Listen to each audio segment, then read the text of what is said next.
திரு அருணன், இங்க மத்திய அரசுக்கு கிடைக்கக்கூடிய ஒரு நற்பெயரை தடுக்க இந்த திட்டத்தினுடைய ஒரு உன்னத நோக்கத்தை சிதைப்பதற்காக தமிழ்நாடு இந்த திட்டத்தை எதிர்க்குது அப்படிங்கிற குற்றச்சாட்டை பாஜக சட்டமன்ற உறுப்பினர் வானதி ஸ்ரீனிவாசன் வைக்கிறாங்க. திரு அருணன், இல்ல, நான் இந்த திட்டம் வந்த பொழுதே அதோடைய முழு விவரத்தை தேடி போனேன். ஏன்னா நம்ம அவசரப்பட்டு ஒன்றை எதிர்க்க கூடாது என்பதற்காக அதிகாரப்பூர்வ இணையதளம் இந்த திட்டத்தை அமுல்படுத்துவது கொஞ்சம் எதிரொலி கேட்குது, கொஞ்சம் சரி பண்ண சொல்லுங்க.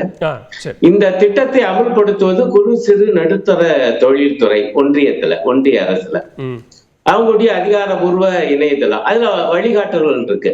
கைட்லைன்ஸ் ஒரு 60க்கு மேற்பட்ட வழிகாட்டல்கள். அதுல அடிப்படையில இது ஒரு கடன் வழங்கு திட்டம். அப்ப எல்லாம் எனக்கு என்ன படிச்சுன்னா, கடன் வழங்குறதானே நல்ல திட்டம் தானே அப்படின்னு.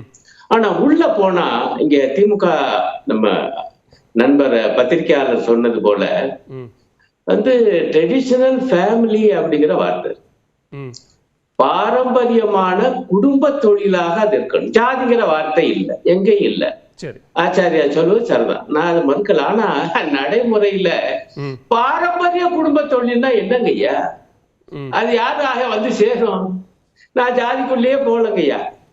இப்ப எனக்கு கடன் வேணும்னா இந்த திட்டம் என்ன சொல்லுதுன்னா, அந்த 18 தொழில்கள்ல ஒரு தொழில என்னுடைய குடும்பம் பாரம்பரியமா 2 வார்த்தையை போட்டிருக்காங்க.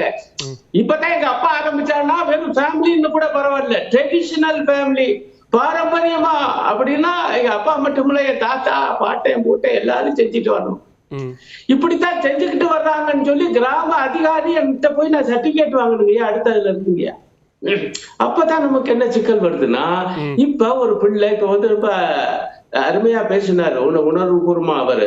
இல்ல அதுல ஒண்ணும் தப்பு இல்ல. நீங்க கூட கேட்டீங்க, விஸ்வகர்மா அந்த பகுதியில இருந்து அந்த சமூகத்துல இருந்து வந்தவங்க, அதுல என்ன தப்பு? அது ஒரு பிற்படுத்தப்பட்ட ஒரு சமூகம், அதுல இருந்து வர்றேன்னு சொல்வது இல்லை, இந்த தப்பு இல்லை.